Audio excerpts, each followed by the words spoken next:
ঘুম থেকে উঠে শুধু ব্রাশ করে মুখ ধুয়ে এসেছি, তাতেই দেখি পুলিশ আমাদের বাড়িতে ঢুকলো। সকাল সকাল এতগুলো পুলিশ কেন আসলো আমাদের বাড়িতে সেটা দেখতে হলে ভিডিওটা প্রথম থেকে শেষ পর্যন্ত দেখো। ঘুমটা সবাই আধো আধো ভেঙেছে, এখনো চোখটাই খুলিনি, তাতেই কানে আওয়াজ চলে আসতেছে যে বাড়ির পিছনের দিকে কি ঘটনা ঘটে গিয়েছে। সবাই আলোচনা করছিল, তো আধো আধো ঘুম অবস্থায় মানে ওই কথাগুলো আর কি কানে ভাসে আর ঘুমটা একদম ভেঙে যায়। তো ঘুম থেকে উঠেই সোজা দেখতে চলে আসলাম যে কি হয়েছে, আসলে ঘটনাটা কি। তো এই যে পায়ের ছাপগুলো তোমরা দেখতে পাচ্ছ, বিশাল বড় বড় পায়ের ছাপ, যেখানে যেখানে গিয়েছে সেখানে সেখানে একদম দাগ বসে গিয়েছে। ওই যে মাটি খোঁড়ার যে খন্তা থাকে না, ওইগুলো দিয়ে মাটি খুঁড়লে যেরকম হয় সেরকম হয়েছে, জায়গাগুলো উঠে উঠে গিয়েছে। আল এতটা শক্ত থাকে, তো সেই আল পর্যন্ত ভেঙে গিয়েছে, কিন্তু যেদিকে যেদিকে গিয়েছে সেদিকে এরকম দাগ বসে আছে। আর এটা কিন্তু অন্য কোনো জায়গা না, এটা আমাদের বাড়ির পিছন দিকটা, যেখানে আমরা দোলনা খেলি বসে, তার ঠিক পাশের জমিটাই। তাহলে ভাবো কতটা আতঙ্কে আছে আমরা। সকাল সকাল যদি এরকম, হয়তো বা রাত্রিবেলা গিয়েছে বা সকাল সকাল জানি না, তবে বিশাল ভয়ে আছি সবাই। সব থেকে তো আমাদের ভয়টা আরও বেশি, কারণ যেহেতু আমাদের বাড়ির একদম কাছাকাছি ভুট্টা ক্ষেত, তার মধ্যে হচ্ছে আমাদের মানে বাড়ির পিছনের সেই পাশের জমিটাই এরকম। আসলে এই দিক দিয়ে একটা পশু গিয়েছে, আর সেটা হচ্ছে বাইসন, আর গিয়ে নাকি ভুট্টা ক্ষেতের মধ্যে লুকিয়ে আছে। তো এখনো খুঁজে পাওয়া যায়নি। এখন কোন ভুট্টা খেতে যে আসে সেটা বলা বড় দায়। তবে বাইসন মানেই বুঝতে পারো, অনেকে হয়তো জানো না, সেই বড় বড় শিং থাকে, আর যাকে একবার ঢুকিয়ে দিবে সে সাথে সাথে শেষ। এর কয়েকদিন আগেও আমাদের এদিকে বেরিয়েছিল, একটা বউকে মেরে দিয়ে চলে গিয়েছে। যাকে সামনে পাবে তাকেই শেষ করে দেয়। একদম যেখান থেকে আমাদের বাড়ির পিছনের দিকটা মানে শেষ আর কি, যেখান থেকে দোলনা লাগানো আছে সেখান থেকেই শুরু করেছে হাঁটাচলা করা। আজকে সারাদিনে হয়তো আমাদের বাড়ির পিছনের দিকে আসা একদম বন্ধ, কারণ মাইকিং চলছে যে কেউ বাড়ি থেকে বের হবে না। সকাল সকাল এই মাইকিং চলছে। অনেক ভয়ে ভয়ে জায়গাটা দেখতে চলে আসলাম। এই যে দেখা যাচ্ছে ভুট্টা ক্ষেতটা, এই যে সুপারি গাছটা, এই সুপারি গাছটা থেকে কিন্তু মানে পায়ের দাগ বসে গিয়েছে। এই সুপারি গাছটা থেকে হাঁটাচলা করা শুরু করে দিয়েছে, আর এদিক দিয়ে গিয়েছে। এই দেখো কত বড় বড় পায়ের দাগ। ভাগ্যিস হয়তো বা রাত্রিবেলা গিয়েছে, এই জন্য আমরা বেঁচে গিয়েছি। যদি এই দিনের বেলা বা হচ্ছে সকাল থেকে সারা দিনের মধ্যে যাইতো, তাহলে তো আমরা সারাক্ষণ দোলনার মধ্যেই বসে থাকি, শেষ করে দিয়ে চলে যেত। এই জন্য আর কি ভেবে ভেবেই খুব ভয় লাগতো। তো কোথাও কোনো না কোনো ভুট্টা বাড়িতে বসে আসি চুপ করে। এই মাঝে মধ্যে আমাদের এদিকে না বাইসন বেরোয়, তারপরে বাঘ বেরোয়, এরকম। হ্যাঁ, বাড়ির পিছনের দিক দিয়ে যায় আমাদের। ভাগ্যিস যে ঘটনাটা রাতের হয়তো, কারণ দিনের বেলা তো এই আমাদের পিছনে কেউ না কেউ খেতে থাকে, তার মধ্যে আমরা তো ওখানেই বসে থাকি সারাদিন। তো অল্পর জন্য আর কি প্রাণে বাঁচলাম হয়তো। তো আমি বাড়ির পিছনের দিক থেকে এসে এই যে ব্রাশ করে নিচ্ছি, জুইকে ডাকছি ব্রাশ করতে, ও তো শুনবেই না, ব্রাশ করার কথা একদমই শুনতে চায় না। আর ব্রাশ করিয়ে দিলেও শুধু অল্প একটু করবে, তারপরে আর ব্রাশ করতে চায় না। মানে শুধু সামনের দাঁত দুইটা করবে আর ভিতরের দাঁতগুলো করতেই চায় না ব্রাশ। তারপরে এই যে কোমরে একটা ওড়না পেঁচিয়ে নিয়ে শুরু করলাম ঝাড়ু দিতে ঘর বারান্দা এইগুলো। আর আজকে একটু গ্যাসটা বের করব ভাবছি, কারণ প্রচণ্ড গরম পড়ে গিয়েছে ঘরে। কিভাবে যে এই গরমে রান্না করব সেটাই ভাবছি। এই কদিন তো বাইরে বারান্দায় বসে বসে রান্না করলাম, সেটা মাটির উনুনে হলেও একটু তো শান্তি পেয়েছি, কারণ বাইরে খোলামেলা জায়গা, একটু তো হাওয়া বাতাস লাগতো। তো চলো দেখা যাক, আগে সকালবেলাকার কাজকর্মগুলো করি আর কি। তারপরে এই যে বাসন নিয়ে চলছি কলের পাড়ে মাজতে, আর এইদিকে আমার জুইসোনা পাথরগুলো দিয়ে খেলছে। যতক্ষণ আমার কাজকর্মগুলো কমপ্লিট না হয় ততক্ষণ কিন্তু ও একা একা খেলতেই থাকে। এদিকে আমি আমার মাজা ধোয়া এগুলো কমপ্লিট করে তারপরে ওকে খাওয়াই দিই। কয়েকদিন আগে এই যে বাইরে রান্না করতাম, 2-3টে করে বাসন হতো, মেজে নিয়ে যেতাম, একদম তাড়াতাড়ি হয়ে যেত। আর এই যে ঘরে রান্না করা শুরু করে দিয়েছি মানেই, গ্যাসে রান্না করা মানেই আমার আরও বেশি পরিমাণে বাসন নোংরা হয়, কারণ টেবিলটা অনেকটাই ছোট্ট, তো একটার পর একটা বাসনপত্র নোংরা হতেই থাকে আর এই গামলায় রাখতেই থাকি। তো বাসনগুলো আগে একটু ধুয়ে নিলাম, ধুয়ে নেওয়ার পর এই যে মেজে নিচ্ছি। বাসন মাজার সাবানটা প্রায় শেষের দিকে, কারণ এই যে কয়েকদিন কালি ঠালে তোলাতুলি করলাম হাঁড়ি কড়াইয়ের, এইগুলোতে আরও বেশি তাড়াতাড়ি শেষ হয়ে গিয়েছে। তো একটা বাসন মাজার সাবান নিয়ে আসতে হবে, মনেই থাকে না আসলে। বর্তমানে আমাদের বাড়িতে হাঁসগুলো নেই, তো হাঁস থাকলে ভালো হয়, কারণ এই যে বাসন টাসন মাজা ধোয়া করি যখন, হালকা হালকা ভাত ঠাত লেগে থাকলেও এই কলের ধরে পড়লে ওইগুলো খেয়ে নেয় সব হাঁসে, আর এখন সব পড়েই থাকে। এই যে 2টা হাঁস আসলো, এগুলো কিন্তু আমাদের হাঁস না, এগুলো মানুষের। তো একটা দিদিভাই কমেন্ট করে বলেছে যে আমাদের গ্যাসের চুলা হচ্ছে 3টা কি জ্বলে না, শুধু একটাতেই রান্না করি। আর হচ্ছে ওই বাকি 2টার পাইপ হচ্ছে, একটার পাইপ তো নষ্ট, যখন নেওয়া হয়েছিল তখনই, মানে দিদিভাই দিয়ে পাঠিয়েছিল তখনই আর কি ফাটা ছিল। তো ওটা জয়েন দিয়ে কোনো রকম যাতে বোঝা না যায় এই জন্য রেখে দিয়েছি, কিন্তু ওটা রান্না করলে গ্যাস বেরোতে পারে, তো এই জন্য ওটা বন্ধই রাখি। আর একটার হচ্ছে মাঝখানের যে লোহাটা থাকে সেটা নষ্ট হয়ে গিয়েছে। এই জন্য শুধু একটার মধ্যেই রান্না করি। আজকে বাজারে যাওয়ার কথা আছে, যদি খুঁজে পাই তাহলে নিয়ে নেব। বাজারে আছে কিনা সেটাও জানি না, কারণ দুইটা হলে একটু রান্না করতে সুবিধা হয়। কারণ একটার মধ্যে ধরে নাও ভাত বসিয়ে দিলে আর একটার মধ্যে ডাল বসিয়ে দিলে খুব তাড়াতাড়ি হয়ে যায়। তো যাই হোক, এদিকে বিছানা গুছিয়ে নিচ্ছি। দিনের বেলা তো এত গরম যে ব্ল্যাঙ্কেটটা পায়ের কাছে দেখলেও একদম খুবই গরম লাগে, আর রাত্রিবেলা হালকা হালকা ঠান্ডা লাগে, তো এই জন্য ব্ল্যাঙ্কেটটা রেখে দিই বিছানায়। তো এই তো বিছানাটা টান টান করে রেখে দিলাম। আর আমার স্ট্যান্ডটা অনেকটা ছোট হয়ে গিয়েছে, তো মানে হাইটটা কম আর কি, তো এই জন্য ভালোভাবে শেয়ার করতে পারি না। রাতের বেলাকার একটুখানি দুধ ছিল, তো চা বানিয়ে নিচ্ছি অর্ধেক জাল দিয়ে, আবার নামিয়ে রেখে দিয়েছি, কারণ আগে ভুট্টাটা ভাজি, তারপর তো আবার ঠান্ডাই হয়ে যাবে এতক্ষণে। তো এই জন্য ভাবলাম সবার শেষে চাটা ভালো করে বানিয়ে নেব। তো একটু তেল দিয়ে তেলের মধ্যে ভুট্টাগুলো দিয়ে সামান্য পরিমাণ লবণ দিয়ে ভেজে নেব, তাহলে এই শক্ত ভুট্টাটাও একদম নরম হয়ে যাবে। যখন এই 3টা পুলিশ আমাদের বাড়ির ভিতরে ঢুকলো, তখন আমি ভুট্টা ভাজতেছিলাম। ভুট্টার জালটা বন্ধ করিয়ে দিয়ে দেখতে চলে আসলাম। এসে দেখি যে বনিদের বাড়ির ভিতর দিয়ে বাড়ির পিছনের দিকে যাচ্ছে। ওই বাইসান যে বেরিয়েছে আমাদের বাড়ির পিছনে, তো সেটাই খুঁজতেছে, ওরা খুঁজে বেড়াচ্ছে কোথায় আছে, কোন ভুট্টা বাড়িতে আছে। তারপরে তো শোনা গেল যে শুধু একটা বাইসন নয়, 2-3টা বাইসন বেরিয়েছে। আর ওইদিকে কিন্তু মাইকিংও হচ্ছে।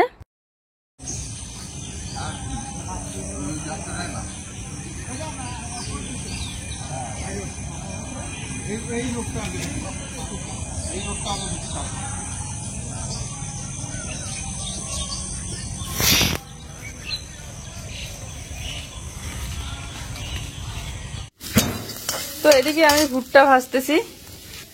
সকাল হতে এই যে আমাদের এদিকে বাড়িতে চলে এসেছে পুলিশ এসে খুঁজতেছে যে কোথায় হচ্ছে বাইসনের মানে ওই পশুটা যে গিয়েছে, ওর পায়ের ছাপ কোথায় কোথায়। আমাদের যেহেতু বাড়ির একদম পিছনে ভুট্টা বাড়িটা লাগালেই, তো এই বাড়িতে ঢুকে পড়েছিল। তারপরে এদিক দিয়ে বাড়ির ভিতর দিয়ে ওইদিকে গেল, গিয়ে খুঁজতেছে এখন। কোথায় চলে গেল পুলিশগুলা? পুলিশগুলো গেল ওদিকে আছে, মাইকিং করতেছে না? 3টে পুলিশ নাকি?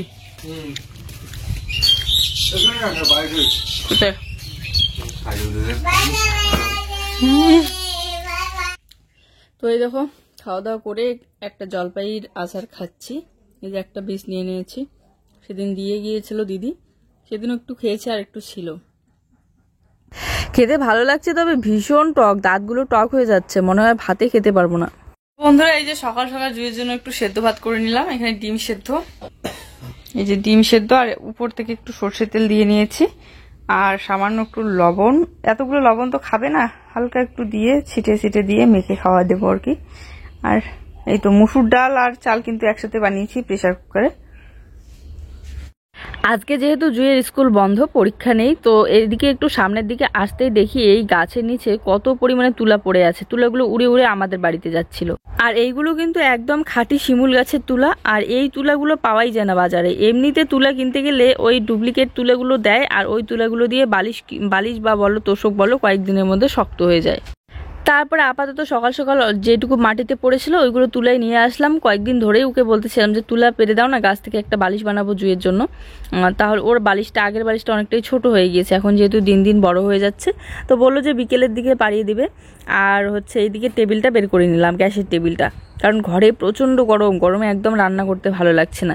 তার মধ্যে ওদিকে লাইটটাও নষ্ট হয়ে পড়ে আছে। বলতেই ও আমাকে টেবিলটা বের করে দিল। আর আমাদের যে মাটির উনুনটা, ওটা একদম কর্নারে রেখে দিয়েছি, আর তার পাশেই বেঞ্চটা, বড় বেঞ্চটা। আর একটা দিদিভাই বলেছিল যে হাই বেঞ্চটা যেদিকে আছে সেই দিকে গ্যাসটা করতে। ওইদিকে তো করাই যাবে না, ওইদিকে যদি করা যেত তাহলে আমি মাটির উনুনটাই ওইদিকে বসিয়ে এতদিন রান্না করতাম। আসলে ওই দিকটা যেহেতু বেড়াটা অনেকটা দূরে, মাঝখানে অনেকটা ফাঁকা আছে, তো এই জন্য আর কি বৃষ্টির জল ছিটে পড়ে সাইডে দিয়ে ফাঁকাটা দিয়ে পড়ে একদম বেঞ্চটা ভিজে যায়, হাই বেঞ্চটা যেখানে রাখা আছে। তো এই জন্য ওইদিকে যদি গ্যাস ওভেনটা রাখি, রান্নার সময় অসুবিধা হবে যদি বৃষ্টি হয়।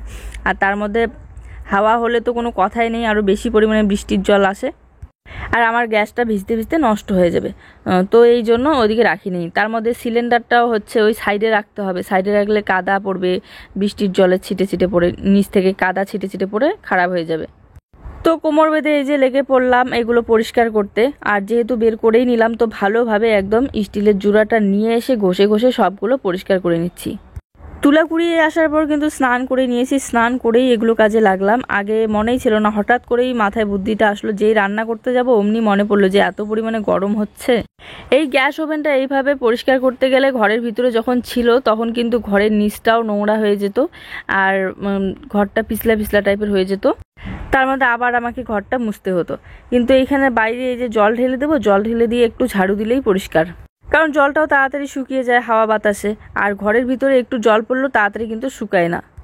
তো প্রায় আমার এই টেবিলটা পরিষ্কার করা হয়ে গিয়েছে উপরটা। এখন নিচের দিকটা দেখো একদম ভর্তি হয়েছে, নিচের দিকটাও সবগুলো বের করে ভালোভাবে পরিষ্কার করে সুন্দর করে সাজিয়ে গুছিয়ে রেখে দেবো। তারপরে ওই পশুটাকে কিন্তু এখনো খুঁজে পাইনি, দেখা গিয়েছে 2 দিনটা ভুট্টা ক্ষেতের মধ্যে। আমাদের বাড়ির এই দিক থেকে এখন চলে গিয়ে আশেপাশেই একটা ভুট্টা ক্ষেতে দেখা গিয়েছে আর কি, একটু দূরে আর কি। তো তারপরে এই যে দেখতে পাচ্ছ এখন কতটা পরিষ্কার লাগছে, তার মধ্যে বেঞ্চটাও ঘষে ঘষে পরিষ্কার করে নিলাম। হাঁড়ি ঠাড়িগুলো রাখবো বলে এদিকে উনুনটা মাঝখানে রেখে দিয়েছি। উপরের টেবিলটা পরিষ্কার করা হয়ে গিয়েছে, এখন নিচেরটা করে নিচ্ছি। আর এই ধারটার জন্য তো দেখতে একদম বিশ্রী লাগে, এদিকে একটা বেড়া দিলে ভালো হতো, কিন্তু বাবাও বাড়িতে নেই। তারপরে এই জায়গাটা ঝাড়ু দিলেই আর একটু জল দিয়ে মেরে দিলেই একদম পরিষ্কার হয়ে যাবে। আমার তো কোমর ব্যথার একটু সমস্যা আছেই, তার মধ্যে এক টানা এতক্ষণ পর্যন্ত হেলে হেলে এই যে কাজকর্ম করলে বা দাঁড়িয়ে দাঁড়িয়ে কাজ করলে প্রচুর পরিমাণে কোমরে টান পড়ে যায়, কোমর খুব ব্যথা করে। তো যাই হোক, এদিকে জুইয়ের পাপার কয়েকটা জামা কাপড় ছিল, সেগুলো নিয়ে আসলাম, ধুয়ে দিচ্ছি আর কি। আর ওই যে রান্নাঘর বাইরে বের করলাম, তো টেবিলগুলো তো পরিষ্কার করলাম, এবারে হাঁড়ি ঠাড়ি এগুলো বাসনপত্র সব মাজতে হবে। তো কলের পাড়ে নিয়ে আসলাম, সকাল সকাল কিন্তু 1 গামলা মাজা হয়ে গিয়েছে। আবার বিকেলবেলা তো আবার আছে। এই 2-3টা জামার জন্য আর বাড়ির পিছনের দিকে গেলাম না, কারণ ওইদিকে প্রচুর পরিমাণে জঙ্গল, তার মধ্যে ওই পশুর ভয়।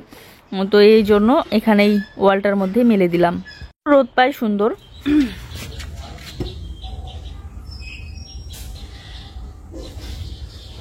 তো বন্ধুরা, এই যে বাসনপত্র মাজা ধোয়া হইলো। সকালবেলা তো 1 গামলা বাসন মেজেছিলাম, আবার 1 গামলা সেই কড়াই ঠড়াই যা আছে সব এগুলো ভালোভাবে পরিষ্কার করে নিলাম। একটা কড়াইয়ের মধ্যে তো রান্না করা হয়, আর একটার মধ্যে রান্না করা হয় না, তো অনেক দিন ধরে কেমন হয়ে পড়েছিল। তো এখন এই যে হাত মুখ ধুয়ে জল টল নিয়ে আসলাম, স্নান তো করে নিয়েছি, অনেকক্ষণ হয়ে গেল। তো এখন এই যে ফ্রেশ হয়ে রান্নাটা বসাবো। সব কাজ করতেছি, এতগুলা কাজ করলাম দেখো তো। আমি বসে আছি।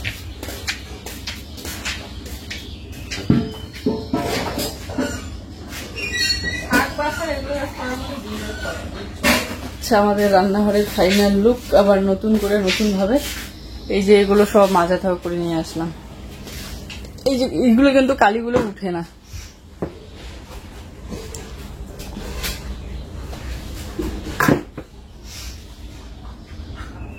লুকটা এরকম হলো, ওই দিকটা ফাঁকা, ওইদিকে লাইটটা মানে নষ্ট হয়ে গিয়েছে দেখে ভালো বোঝা যাচ্ছে না।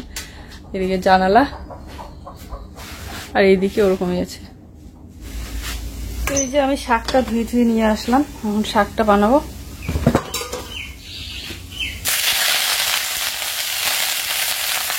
এইগুলো কিন্তু লাউ শাক নয়, এগুলো হচ্ছে মিষ্টি কুমড়া শাক।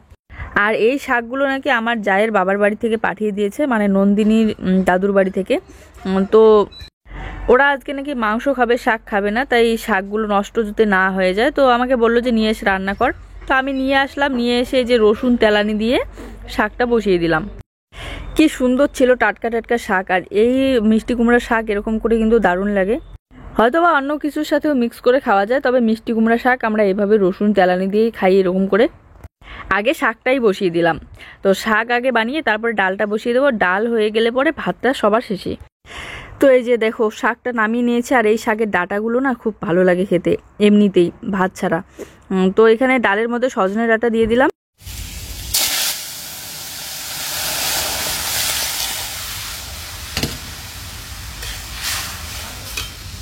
আমার বাচ্চা সকাল সকাল হোমওয়ার্ক করেনি, কালকে পরীক্ষা আছে, তাই এখন দুপুরবেলা স্নান টান করে ও লিখছে। রান্না হয়ে গিয়েছে, লেখা শেষ করে নাকি খাবে। এত বলছি যে এত ওকে বলছি যে আগে খাওয়া দাওয়া করো তারপরে লেখো, কিন্তু আগে লেখা শেষ করবে তারপরে খাওয়া দাওয়া করবে।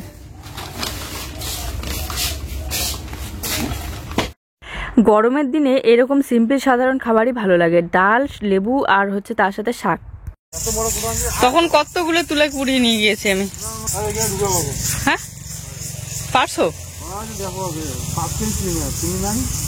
ভাবতে থাকো না, আমি পুরো বহু তো এই দেখো গাছটা দেখা যায়, গাছটা না না দেখি সেই সুন্দর তুলা হয়েছে।